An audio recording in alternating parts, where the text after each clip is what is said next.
Okay, we're back and we're going to do the contract for purchase and sale of real estate. For the purpose of this, we're going to do a conventional purchase contract where the buyer's getting conventional financing and they don't need any seller concessions. So we'll start with the contract for purchase and sale of real estate. Pull up the template here. This is going to ask you for the name of the seller or sellers. So in this, it's going to be, their legal name is Robert Perry Seller, and they reside at the property they're selling, which is 123 Annie Street in Latham,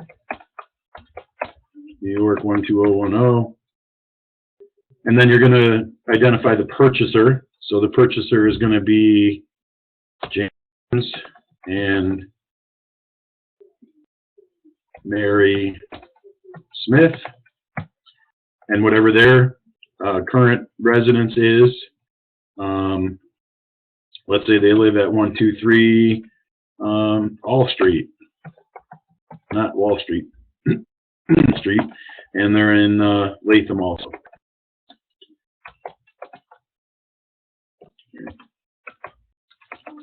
So that's the purchaser and seller, the identification of the parties to the contract. Property to be sold, it's 123 Annie Street. That's in Latham.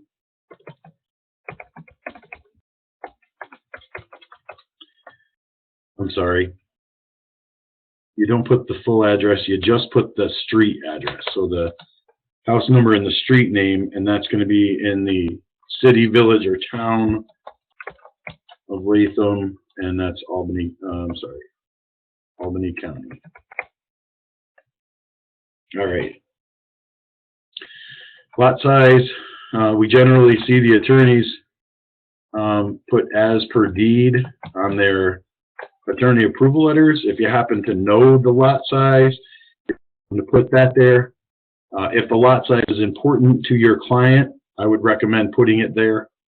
For example, if you've got a 53-acre parcel of land and your buyer says, you know, if it wasn't 53 acres, I wouldn't be able to build my house and pole barn on it, then you would want to maybe put 50 acres and certainly bring it to the attention of your attorney that the lot size is very important to them, and if it's off by, you know, 1/10 of an acre, that's going to be a problem.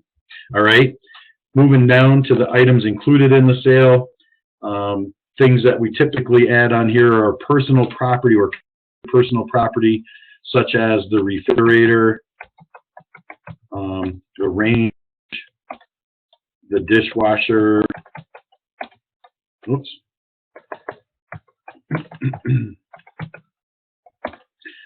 If they're leaving the washer and dryer, or if the buyer is asking for the washer, the dryer, if there's a dehumidifier in the basement and you want to ask for it, throw that on there. If there's a swing set in the yard, if there's a shed, you can add that there. Pretty much anything that's not attached to the house, you would put in the other terms, items included here in this section. All right, the items excluded, generally there's none. Sometimes you might see the dining room chandelier. I don't know if I'm spelling that right, but that looks close. Sometimes that'll be excluded because it was a gift, maybe on Mother's Day or whatever. Purchase price. So in this case, we're going to be paying $350,000.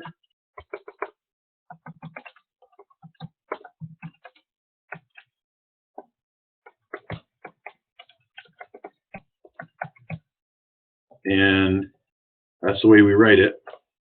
And then here we're going to do the numerical form of that.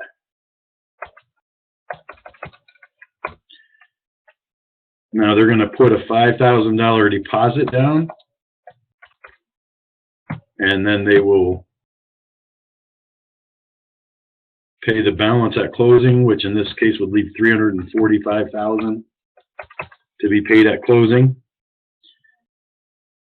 I don't bother with this, so I'll just take that right out.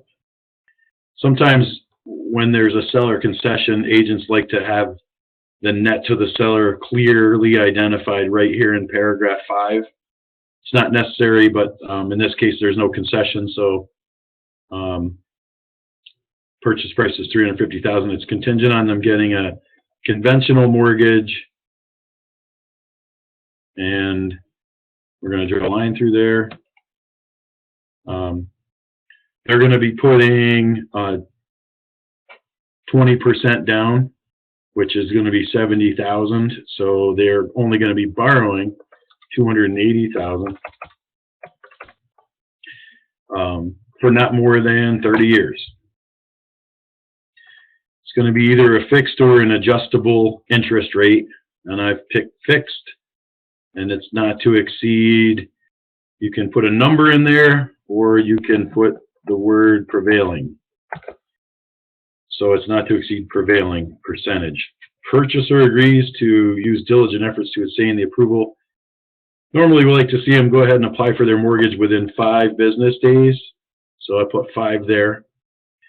They're going to provide notice in writing to both brokers and both attorneys.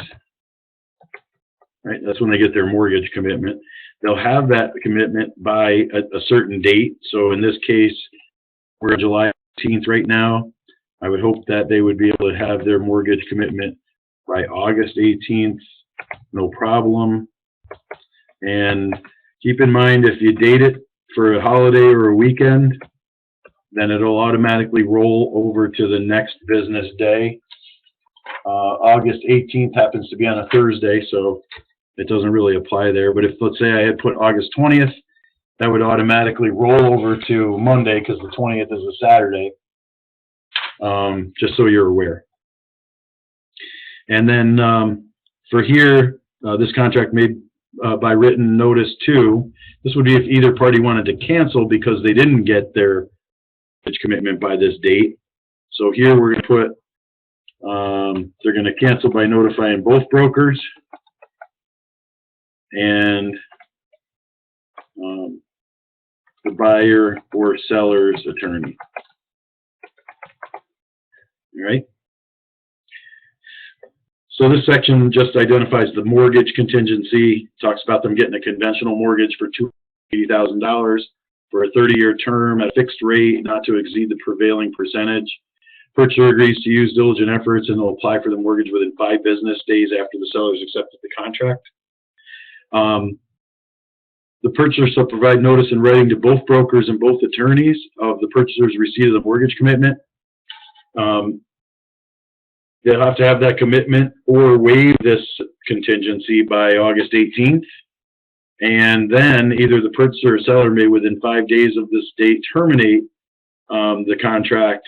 And that's, of course, if the notice has not been made. So this date here, the buyer would either have to provide the notice that they've received their written mortgage commitment, or they would have to provide a written notice saying they're not going to worry about it. They're not worried about it, and they're planning to move forward even though they haven't gotten their commitment yet. All right. Have them sign the bottom, initial the bottom, sorry. If there's any other terms, you might put them here. Sometimes people like to make it clear that the property will be in broom clean condition at time of the pre-closing walkthrough.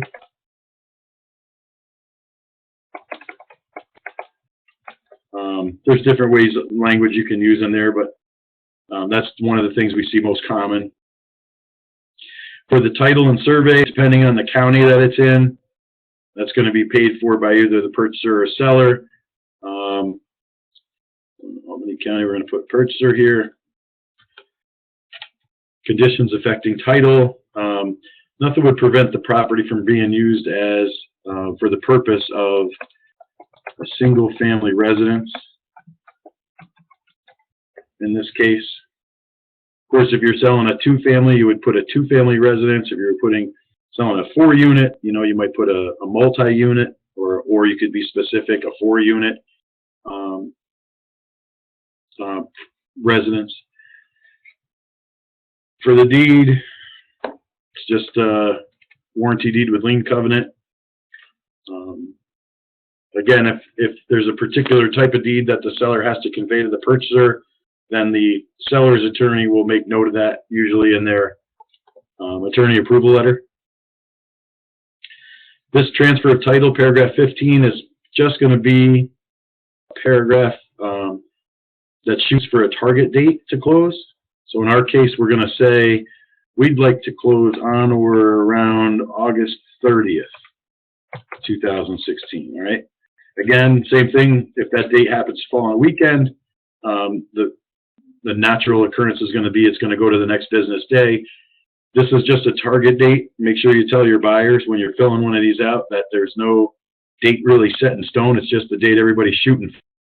And as you get closer to being ready to close, the attorneys will work out the actual closing date itself. Another thing I want to point out on this page, paragraph 14, right of inspection and access. This would be a good opportunity for you as the buyer's agent to save yourself some time and energy by explaining to the buyer that their right of inspection is really only at 2 different times after they go to contract to do their inspections, and then the other one is just before the closing, within about 48 hours prior to transfer of title, that they would have the opportunity to do a pre-closing walkthrough. The reason it's important to talk about this now is so that your buyers don't constantly ask you if they can keep getting back into the house, either to measure the curtains or to measure for furniture or any of that sort of thing. Otherwise, you may find that they're calling you all the time looking to get back in, especially with vacant houses. They feel like they're not really putting anybody out. They don't realize that your time is very valuable. So I always mention it right at this time and let them know we only have a couple opportunities to get in. All right, your deposit is going to be wherever the listing broker's escrow account is, and that's going to be identified on the MLS sheet. So for now, we're going to just use Pioneer Savings Bank. All right. Have these purchasers initial the bottom. Your time period of the offer, you like to see it at least 24-hour period of time. Obviously, it's a negotiable thing here. It's about 11:25 right now, so I'd probably fill this out for 12 noon.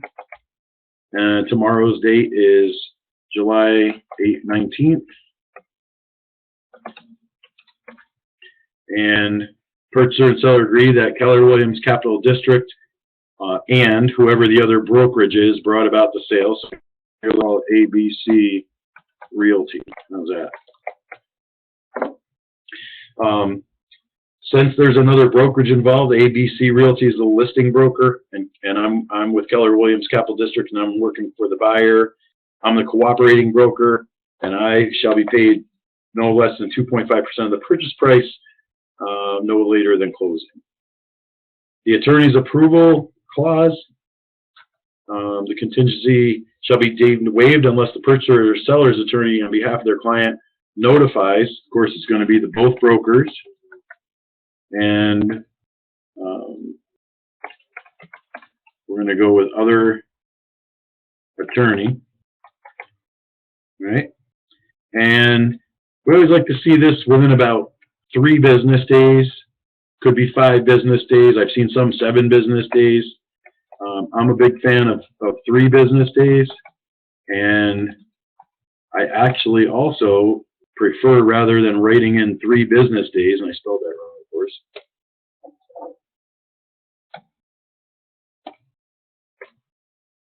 I like to put in a date. So I'm going to put in the date here of 7, 18, 19, 20, 21. And that'll give me my 3 business days that I need. I would not put this language in there, the words. I would just put the date. But for this, we can do it. We can leave it. For the inspections, the agreement is contingent upon the following provisions marked with the party's initials, all those marked with NA shall not apply. So in this case, we definitely do want to have our structural inspection. We also definitely want to have a pest inspection done. All right. The septic system, of course, there's no septic on this property, so we're not bothered on one of those. The public sewer, the public water. So we're not going to worry about that. The radon inspection, we're going to do one of those. And all our tests, well, actually, you know what? This is well water, so it's going to be contingent on both to obtain mortgage financing and to produce. This is going to be a minimum of 3 gallons, all right, for 2 hours. That's the way it goes. And then we're going to have tests done on or before, and of course, this is probably going to be about 10 days to 2 weeks from the time the seller accepts the offer. Again, I like dates, so I'm going to go with July 29th for a date. That's 2 weeks roughly. All right. And purchaser shall notify again both brokers and both attorneys.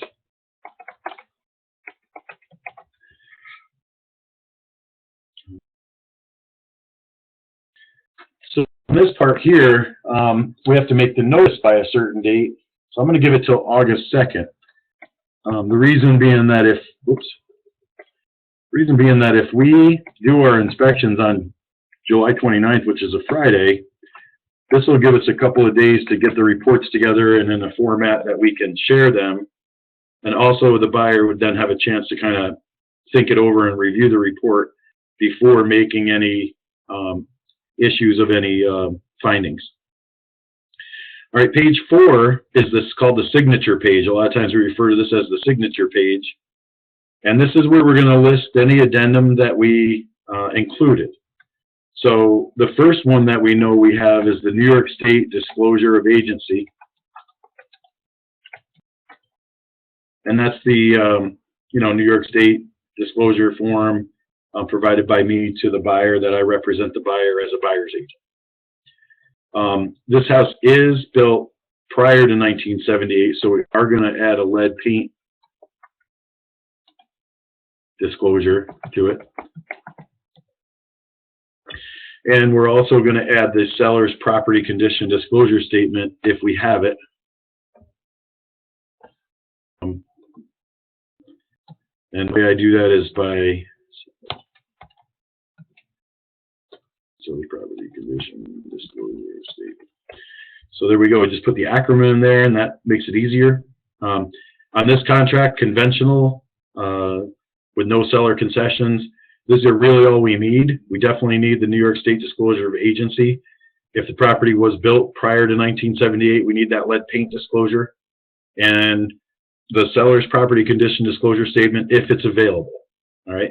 If it's a foreclosure, and the buyer's purchasing a foreclosure, it's probably not going to be a seller's disclosure. Same thing if it's a trust or an estate. Also vacant land, of course, in commercial. You should know all those details, when it's required and when it's not. So then at the end, they just sign it, and you sign it. You would put in their attorney information here and your information as a selling agent here, the property tax ID number, and then of course the mailing address. So that's it for the contract itself. Let's take a look at some of these addendums and mandated forms that are back in the loop.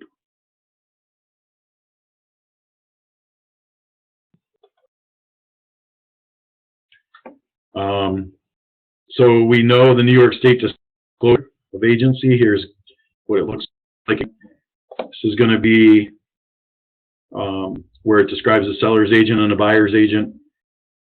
You're going to put your name in here, that you represent the buyer as a buyer's agent. All right. If you're writing an offer and it's a listing agent, the listing broker is ABC Realty, there's no need to put in any dual agency at all. That's only if it's another Keller Williams listing. Okay. and that's only if it's Keller Williams Capital District listed. So that's that form.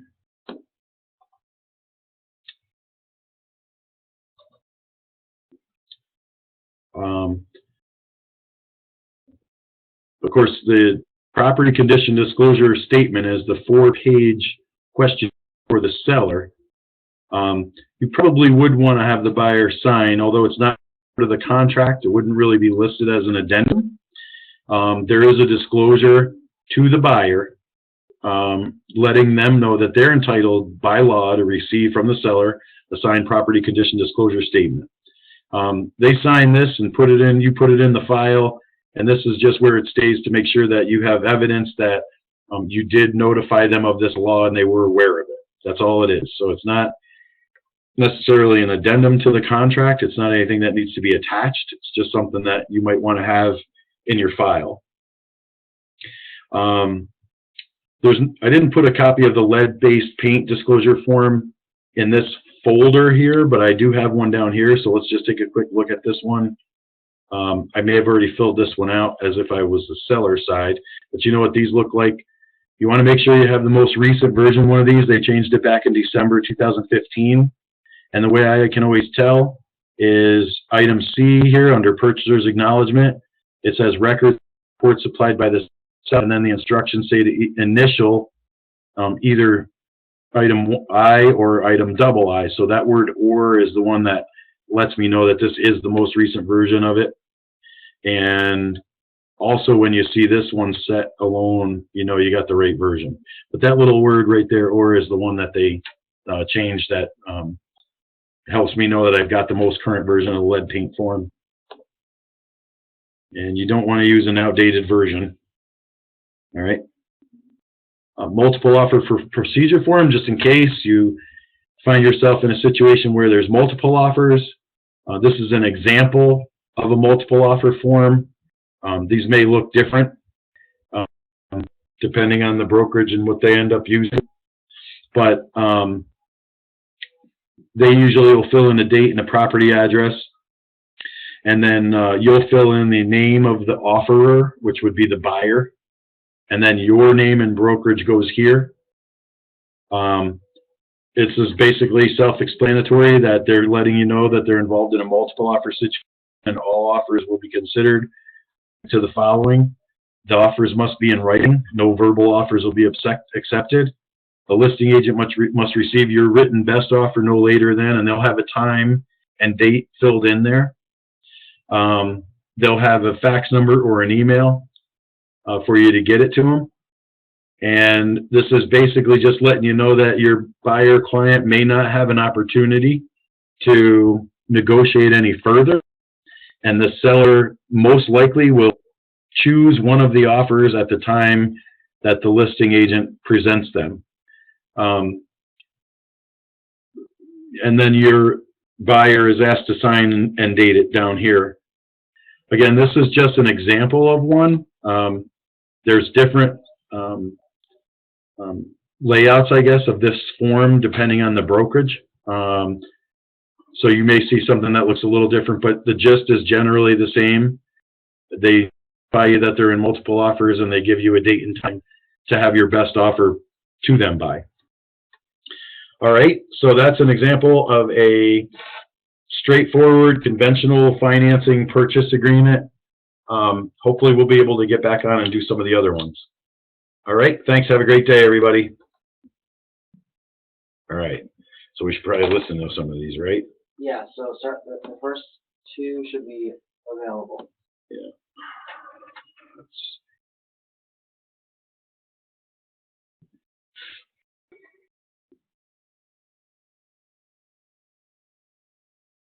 Yep, I got one 10 minutes and 50 seconds and one 5 minutes and 30 seconds. Excellent. So the first one's playing now. See how it comes out.